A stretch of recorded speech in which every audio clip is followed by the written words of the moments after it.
성도 여러분 안녕하십니까? 2025년 8월 14일 목요 새벽 말씀 함께 나누겠습니다. 함께 나누실 하나님 말씀은 스가랴 8장 14절에서 23절까지입니다. 본문은 하나님의 특별한 은혜를 받은 성도들의 마땅한 삶에 대해서 기록하고 있습니다. 본문을 통해서 성도는 하나님이 기뻐하시는 일을 행하며 어디든 주님을 따르는 자 되어야 함에 대해서 묵상하겠습니다. 첫째 묵상할 내용은 성도는 하나님이 기뻐하시는 일을 행해야 한다는 것입니다. 본문 14절에 보시면 만군의 여호와가 이같이 말하노라. 너희 조상들이 나를 경노하게 하였을 때에 내가 그들에게 재앙을 내리기로 뜻하고 뉘우치지 아니하였으나라고 하였습니다.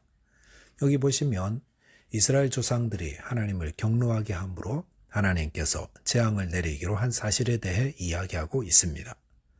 민수기 14장 18절에 보시면 여호와는 노하기를 더디하시고 인자가 많으신 분이라고 말씀하십니다. 그런데도 이스라엘 조상들이 하나님을 노하게 하였다는 것은 그들이 계속해서 범죄하였다는 것을 의미합니다.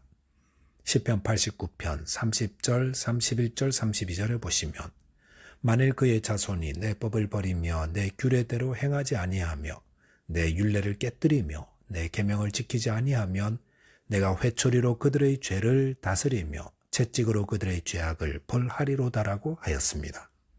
하나님은 인자가 많으시고 오래 참으시는 분이시지만 일단 진노를 바라시면 그 진노를 피하거나 막을 수 없습니다. 그러므로 아직 회개할 기회가 남아있는 때에 자신의 모든 죄를 회개하고 하나님께 돌아와야 합니다. 본문 15절에 보시면 이제 내가 다시 예루살렘과 유다 족속에게 은혜를 베풀기로 뜻하였나니 너희는 두려워하지 말지니라 하였습니다.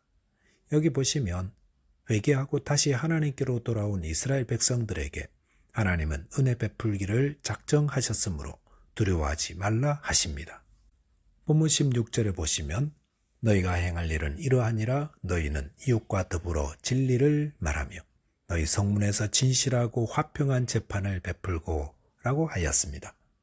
회개함으로 하나님의 은혜를 받은 백성들에게 하나님은 행할 일을 알려주십니다. 특권은 언제나 그에 따르는 의무가 동반합니다. 하나님의 특별한 은혜를 받은 성도는 어떻게 살아야 합니까? 하나님의 백성들은 세상 사람들과 구별된 삶을 살아야 합니다. 자, 그러면 어떻게 구별되어야 합니까? 이웃과 더불어 진리를 말하라 하였습니다. 이것은 이웃을 해칠 어떤 말이나 행동을 삼가하고 이웃의 유익을 적극적으로 도모하라는 말씀입니다. 하나님의 은혜를 모르는 자들은 자기 이익과 욕심을 위해 거짓말을 합니다. 하지만 성도들은 그렇게 하지 말아야 합니다. 에베소서 4장 25절에서는 그런즉 거짓을 버리고 각각 그 이웃과 더불어 참된 것을 말하라 하였습니다.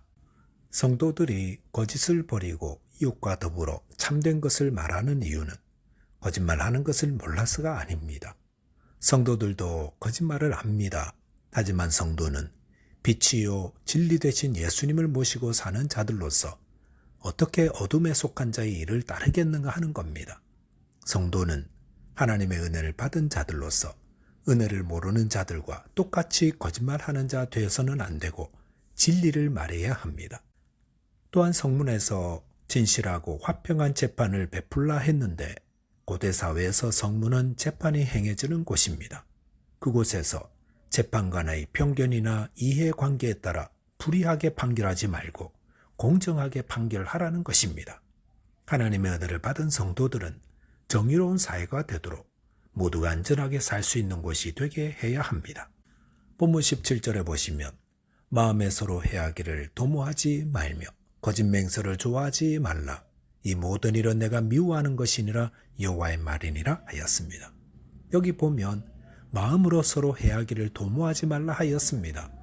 앞절에서 성도들은 진리를 말하며 정의를 세우라 하였는데 여기서는 마음으로도 이웃을 해하기를 도모하지 말라 하였습니다. 마음에 품은 바는 결국 행동으로 나타납니다. 성도들은 악은 무릇 모양이라도 멀리하고 마음을 잘 단속해야 합니다. 또 거짓 맹세를 하지 말라 했습니다. 누군가를 속이는 것은 하나님이 미워하시는 일입니다. 저와 여러분이 하나님이 원하시며 기뻐하시는 일이 무엇인지 분별하여서 이를 준행하는 자 되시기 바라겠습니다. 둘째로 묵상할 내용은 성도는 언제든 주님을 따르는 자 되어야 한다는 것입니다. 본문 18절에 보시면 만군의 여호와의 말씀이 내게 임하여 이르시되 라고 하였습니다. 이것은 베델 사람이 질문한 금식 시행 여부에 대한 하나님이 주시는 네 번째 답변을 기록하고 있습니다. 본문 19절에 보시면 만군의 여호와가 이같이 말하노라. 넷째 달의 금식과 다섯째 달의 금식과 일곱째 달의 금식과 열째 달의 금식이 변하여 유다 족속에게 기쁨과 즐거움과 희락의 절기들이 되리니 오직 너희는 진리와 화평을 사랑할지니라 하였습니다. 여기 보시면 네 번의 금식이 소개되고 있습니다. 그 금식들은 모두 예루살렘 멸망과 관련된 것으로 4월의 금식은 예루살렘 성벽이 회파된 때를 기념한 금식이며 5월의 금식은 예루살렘 성전 파괴를 기념한 금식이고 7월의 금식은 예루살렘 멸망 후 당시 유대 총독인 그달랴의 암살당한 사건을 기념한 금식입니다. 10월의 금식은 예루살렘이 포위되어 공고함이 시작된 날을 기념한 금식입니다. 그런데 이 금식들은 모두 하나님이 명하신 것도 아니며 또 하나님께 도움을 구하기 위한 것도 아니었습니다. 이스라엘 백성들이 이 금식들을 행한 이유는 자신들의 비통한 처지가 암담하게 느껴져 이날을 기념하며 금식하였던 것입니다. 그런데 그 금식이 변하여 기쁨과 즐거움과 희락의 절기들이 된다 하셨습니다. 어떻게 이런 변화가 가능한 것입니까? 그것은 메시아 시대가 도래함으로 인해서입니다. 오직 너희는 진리와 화평을 사랑할지니라 라고 한 것은 비록 하나님의 은혜로 기쁨과 즐거움을 누리더라도 성도는 하나님이 기뻐하시는 진리와 화평을 사랑하는 삶을 살라는 것입니다. 본문 20절에 다시 여러 백성과 많은 성읍의 주민이 올 것이라 한 것은 복음을 받은 온 땅의 사람들이 그리스도께 돌아오게 될 것임에 대한 예언의 말씀입니다. 본문 21절 보시면 이 성읍 주민이 저 성읍에 가서 이르기를 우리가 속히 가서 만군의 여호와를 찾고 여호와께 은혜를 구하자 하면 나도 가겠노라 하겠으며라고 하였습니다. 이것은 하나님의 은혜를 사모하는 이방인들이 장차 자발적이고 적극적으로 하나님을 찾게 될 것임을 말해줍니다. 오늘날 신약시대 복음운동이 유대인들보다 이방인들에 의해 주도되고 있는 것이 이런 현실을 잘 보여주고 있습니다. 본문 22절 보시면 많은 백성과 강대한 나라들이 예루살렘으로 와서 만군의 여호와를 찾고 여호와께 은혜를 구하리라 하였습니다. 여기서 예루살렘은 이 땅의 예루살렘이 아니라 하나님 나라의 새 예루살렘을 의미합니다.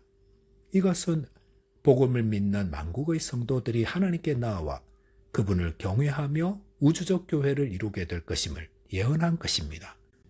본문 23절에 보시면 만군의 여호와가 이와 같이 말하노라. 그날에는 말이 다른 이방 백성 10명이 유다 사람 하나의 옷자락을 잡을 것이라 곧 잡고 말하기를 하나님이 너희와 함께 하심을 들었나니 우리가 너희와 함께 가려 하노라 하리라 하시니라 하였습니다. 여기서 말이 다른 이방 백성 10명이 유다 사람 하나의 옷자락을 잡는다는 것은 세상의 많은 이방인들이 유대인에게서 시작된 구원의 은혜에 동참하여 하나님 나라의 일원이 될 것임을 뜻합니다. 하나님이 너희와 함께 하심을 들었다고 했습니다. 구약 성경은 하나님께서 구약의 선민 이스라엘과 함께 하셨음을 증거하는 말씀입니다. 하나님은 이스라엘을 제사장 나라 삼으시고 또 세상을 구원할 메시아도 유대인의 혈통에서 나게 하셨습니다. 그리고 이제는 육적 이스라엘을 넘어서 누구든지 그리스도를 믿음으로 영적 이스라엘 자손이 된 자들과 함께 하시기 원하십니다. 즉 누구든지 하나님의 부르심에 응답하기만 하면 그는 하나님의 백성이 될 것이고 하나님은 그의 하나님이 되십니다. 이 이방인들은 어떻게 한다 했습니까? 우리가 너희와 함께 가려 하노라 했습니다.